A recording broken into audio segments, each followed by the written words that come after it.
ఇలా అయితే we will leave India soon అని వాట్సాప్ బెదిరిస్తుంది. ఈ వీక్ లో ఢిల్లీ హైకోర్టు కి వాట్సాప్ ఇచ్చిన స్టేట్మెంట్ ఇది. అసలు దీనికి రీజన్ ఏంటో తెలుసుకుందాం. వాట్సాప్ లో మనం ఏదైనా చాట్ ఇనిషియేట్ చేస్తే messages and calls are end to end encrypted అని చెప్పి ఒక నోట్ వస్తుంది. అంటే ఇక్కడ జరిగే చాట్ ఓన్లీ ఆ ఇద్దరి మధ్యలోనే ఉంటుందని, ఎవ్వరికీ తెలియదని, ఆఖరికి వాట్సాప్ కి కూడా తెలియదు అని చెప్పి దీని మీనింగ్.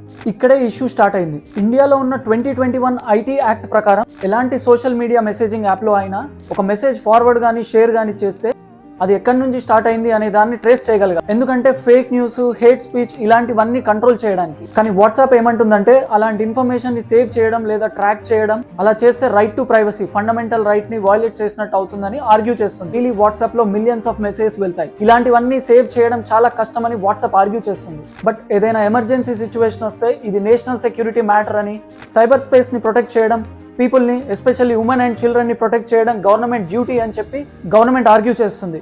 ఇందులో ఎవరు కరెక్ట్?